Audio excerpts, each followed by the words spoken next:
Hi, lovelies. Welcome back to the free weekly reading with me, Sarah Martucci, your resident local psychic medium, certified crystal healer, paranormal investigator, Sasquatch enthusiast, Duchess of Donuts, also the Cuss Mouth Angel. Welcome. Welcome. If you've never been here before, this is where I talk about some of the astro for the week ahead. How the fuck do we get through this week?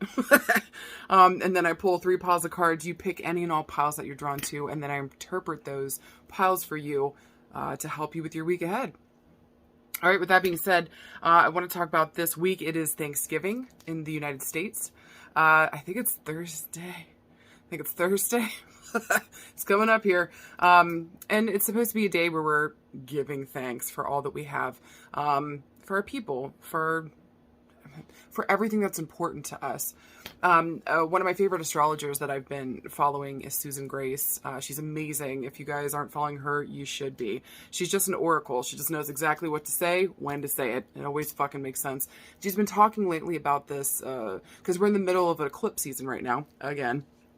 We just had that eclipse back on the 19th, and the next one I think is either the 3rd or the 4th of December. So we're kind of like in this middle space right now, kind of floating in between two worlds, where the lunar eclipse was kind of helping us to like close doors here. Something important needs to be let go of, and we're kind of working up to this new moon, a new doorway opening, maybe even on like a new life we're trying to build for ourselves, wherever this eclipse is kind of sitting in for you.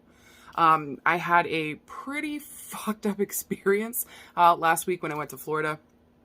It was actually the whole trip on a whole was fucking amazing.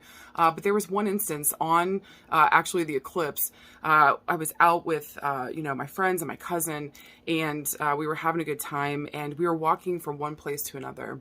And along the way, this guy looks at me, just looks at me up and down, and he goes, "Ew, wear pants." What the fuck? I'm feeling adorable. I've done my makeup and my hair. Like, seriously, I'm feeling cute. I looked so cute. I had like this oversized sweater on that was so like super cute. I had these like little leggings on. He didn't like the way that I looked. And he felt like I needed to fucking know that. Now, I grew up being bullied, y'all. I grew up being bullied for my weight, for the way that I looked, everything. There was nothing I could escape from with that. And it fucking hurt for a second, because, I mean, obviously this guy, like, made a beeline for me. I think he saw me being happy and having a good time. He wanted to take that away. Also, too, I think there's a mentality with other people around, like, you need to be or look a certain way to make me happy. Well, I didn't respond. Just pretending like I didn't fucking hear him, kept going, kept having a good time. Fuck that guy. Now, had I wished I headbutted him? Abso-fucking-lutely. And I'm telling you guys this to talk about, like, and again, because it kind of links back to Susan Grace and talking about, like, being reactionary right now. I could have gone the fuck off. I could have cried in the corner. There's 1,000 things I could have done. But I knew that if I showed this guy that I was listening to what he said and that I give a fuck about what he said by being reactionary to it, I would have given him exactly what the fuck he wanted. I'm not here for you, dude. I'm here for myself. I felt cute. I thought I looked beautiful. I felt so good, and I was having such a good time. Fuck that guy and what his expectations were. I'm not here for him. I think it shows a lot of growth that, I just didn't, like, reach in, grab his trach, and, like, rip it out. Fair, right? But also it kind of took me back to a space and time where I felt so powerless. And it kind of reminded me, no, bud, you got the power here. So I just want to remind you guys this week, if you have a situation where it feels like people are pushing your buttons, it's bringing up stuff from the past, in a space where you could absolutely fucking explode, and it would feel so glorious to, do not give the other person the satisfaction. Don't fucking do it. Just don't. Be strong in yourself. Love on yourself. Look, if there's an abuse situation going on, like, absolutely, hands down, do something about it. But if somebody's just kind of pushing your triggers and being shitty towards you, don't react. Don't react at all. Remember where your fucking power is and that you've got this. You've done so much growth. This person does not deserve your time, your energy, or your patience.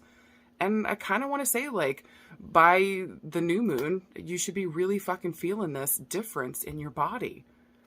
Not only your body, but like your mental space, your emotional space, your spiritual space. You're stepping into a new version of you. Do you feel? So don't let these motherfuckers get you down. Okay, guys? Also, too, I think you guys also have an idea around that maybe sometimes my life is perfect. Or that everybody fucking loves me. They fucking don't. and people can still be mean. So just know I'm out here in the trenches with you guys going through stuff. I'm glad that I chose the higher road. Kind of still wished I had punched him. He deserved it, but that guy wasn't worth my time or my energy. I know who I am. Remember who the fuck you are this week. All right, enough of this astrofuckery and all the bullshit happening in the world. Let's get to these cards. Follow me to the next screen. Pick any and all piles that you're drawn to, and then after that, I'll interpret them for you. See you guys in a sec.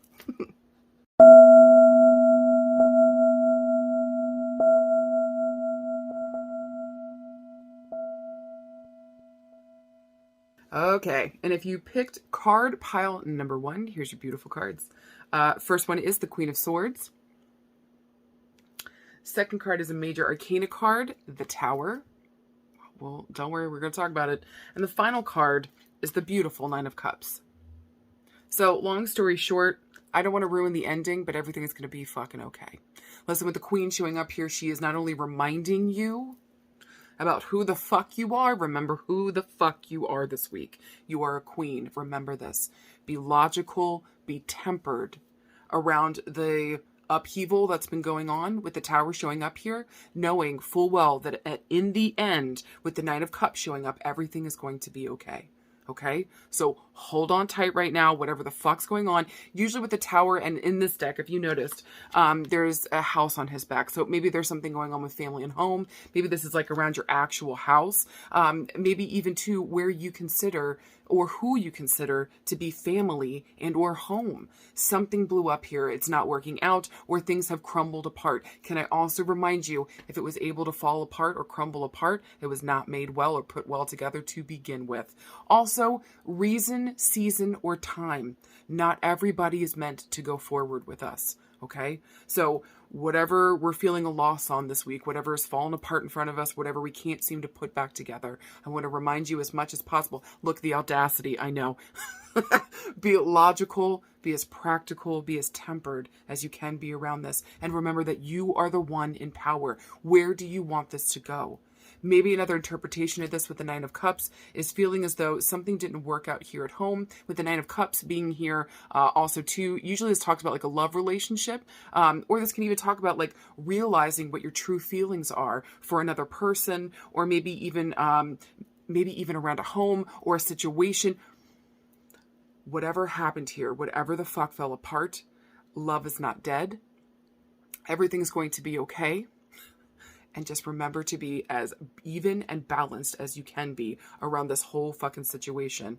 The more calm that you are, the more that you're able to be present in this moment and handle whatever the fuck comes your way. You've got this.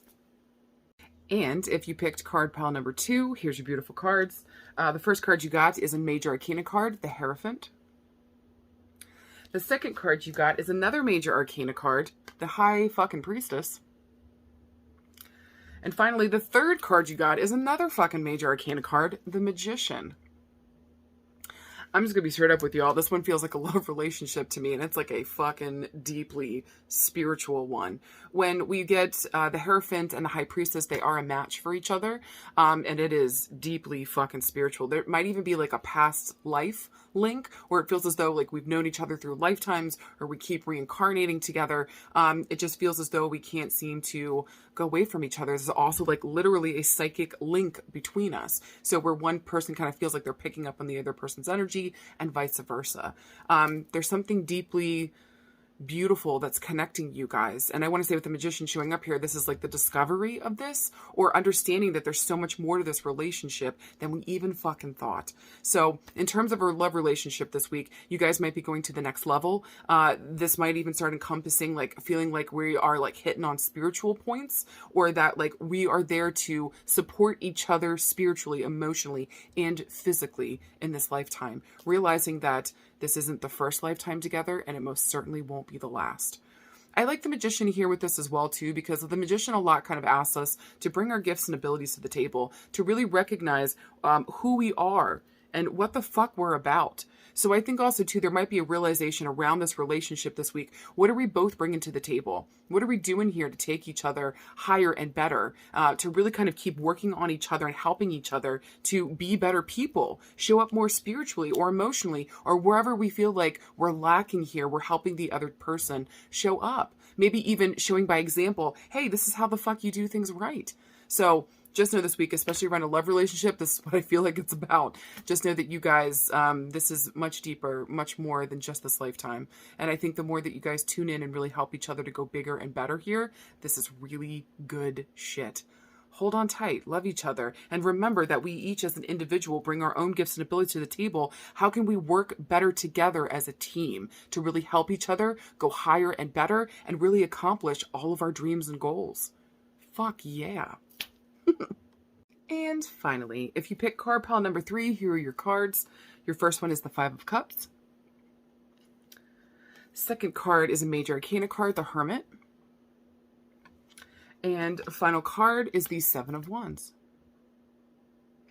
So this card, especially with the 5 of Cups coming up first, this is like separation. This is loss. You may have like actually lost a loved one this year, and maybe you were just really fucking missing them. I want to say with the holidays coming up too, this could just have like a general feeling of loss, like not having that connection that you want maybe with your own family, feeling as though you don't have that connection with other people, feeling kind of really by yourself in a lonesome kind of way. Now, what's interesting with the Hermit coming in is like, hey, guess what? You actually need this solitude right now, or you need this moment to recoup and really kind of self-reflect, meditate on what's going on. I kind of also thought it was interesting with the 7 of Wands showing up here, because this is also like adversity, gossip, like kind of feeling like people are coming after you. My favorite thing with this card, though, is it talked about self-empowerment. So I think the whole purpose of these 3 card pull, or at least this one for the third pile here, is really just kind of talking about feeling as though I've got a lot of loss this season, or if I had a lot of loss, maybe even just this week, or maybe just a lot of loss in this last year. I'm really not feeling connected. Maybe most importantly, back to yourself. So the Hermit's kind of asking you to sit down, face yourself, figure out where this disconnect is coming from and how you can self-empower and to not listen to what the fuck anybody else is saying to you. A lot of people, and this is a lot of time, guys, based on just trying to help, or maybe they feel uncomfortable with your grief, tell you to kind of get over stuff. And they make you, or they try to put like a time limit on your grief or your sadness. Fuck that shit. Fuck that shit. You get to take your own time to grieve and to feel whenever and for however long you fucking want to. So remember that this week, and know that whatever connections we feel like we're missing, you also get to create those with other people, even if the ones around you are gone, either by death or maybe there's trauma and abuse there, and being with your family is no bueno. So remember, you get to rebuild here and do things, but first you need that time. You need that solitude to go within, self-reflect, meditate on what it is that you truly want, remembering that you're truly not alone. This is just a moment for you to recalibrate, recoup, and get back out there and make those connections that you need. Don't listen to the naysayers, and certainly don't let anybody put a time limit on your grief process. You hear me? Okay. Remember, you got this. Everything's going to be okay. And look, I genuinely understand around the holidays, it's really fucking hard. Even though I have, Leo now and Chris, like, it's still hard because I want to be a part of my family. I miss them. No matter how much time goes by, I still miss them. But if only things were good or healthy there, I would feel comfortable being back and being a part of it. So it's kind of wishing for something that just can't happen. And sometimes that can create more despair, knowing full well it's just not going to happen. So don't do that to yourself. Take care of yourself, self-empower yourself, and remember, you get to create what it is that you want now. You got this. Guys, thank you so much for joining me this week. I hope these card piles resonated for you. Let me know the card pile that you picked. If your message resonated, middle fingers for no, cacao for yes. Any and all feedback helps me to grow. Thank you guys so much. I genuinely just thank you for showing up every week and tuning in. I love you guys. I fucking love you. All right, now go love on your damn self. We got this. Happy motherfucking Thanksgiving. Go eat some fucking turkey. I'm going to literally stuff my face. All right. I'll talk to you guys soon. I love you. Bye.